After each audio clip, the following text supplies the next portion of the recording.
Let's do this over again.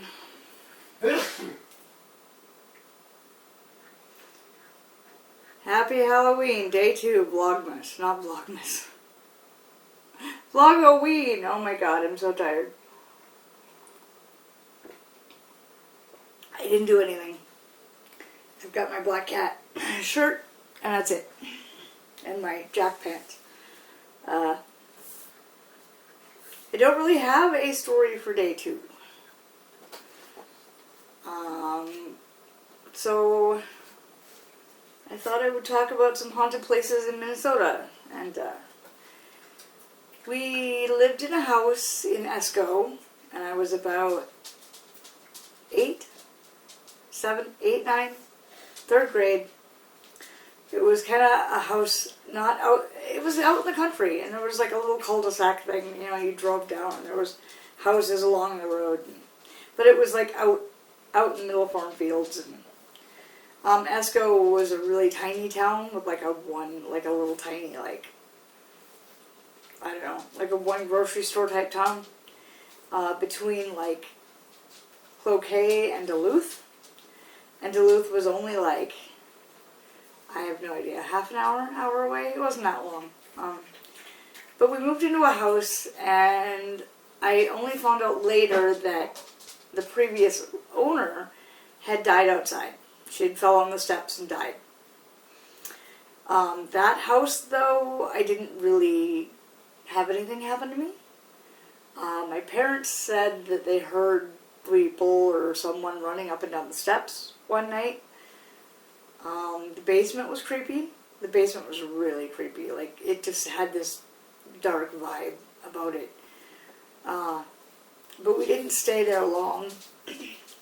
But I do remember Duluth, and I remember going down to Lake Superior and playing in the rocks and some of the things, and I remember doing some of these things, was there's a boat. Well, it's because, you know, it's Lake Superior. There's all the boats. There's the boat museum. Wisconsin is right on the other side. You have the lift bridge. So, the William A. Irvin was a ship that was docked, and apparently it is haunted. The captain haunts the ship, and apparently he's mad because it's now dry docked.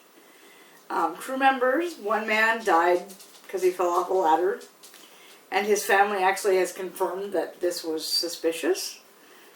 There was another guy that apparently doesn't know that he's gone, doesn't understand what's going on, and a white lady. I think every boat has a white lady, or a lady of some kind.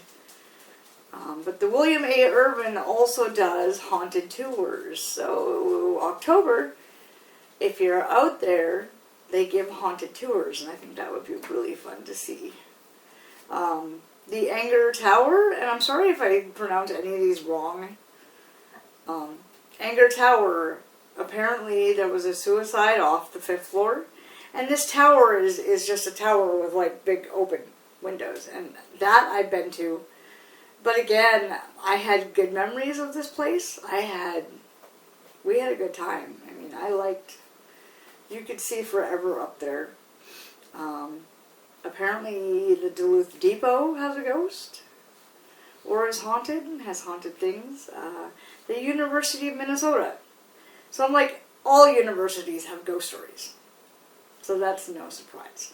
The big one is the Glen Sheen Mansion. And I'm sorry I don't have dates and places and names, and, you know, I'm sorry. I'm not Haley Reese. I'm not Loey. I don't research much. At least I didn't deep dive into this. But, Elizabeth Congdon was the woman that owned the place, and she was bedridden. And I believe her, I don't want to say son-in-law, maybe nephew-in-law or somebody, had her murdered, or murdered her, I don't know.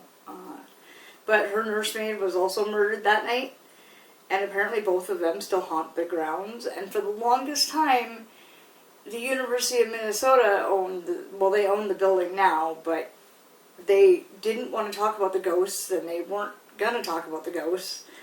And I think just recently they've started actually doing tours and things, and I don't know if they do a Halloween tour, but that would be really cool to see.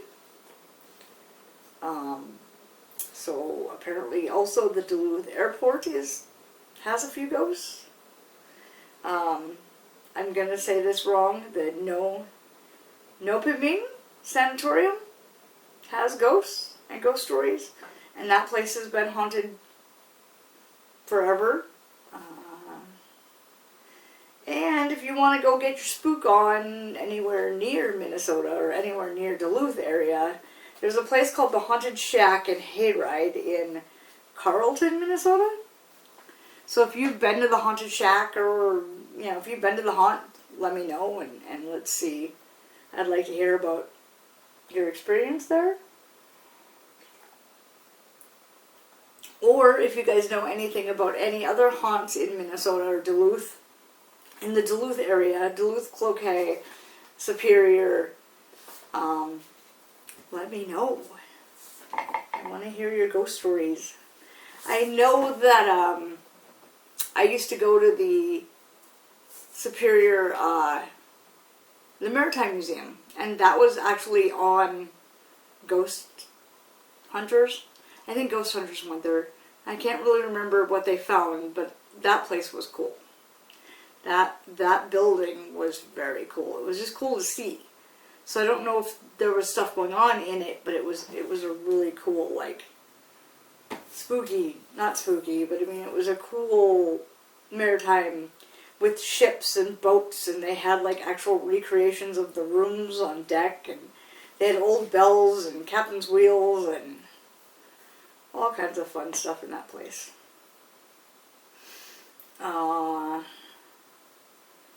Apparently there's a couple of bars that are haunted, but I can't really remember which bars they were, but I know there was a couple bars too that were haunted.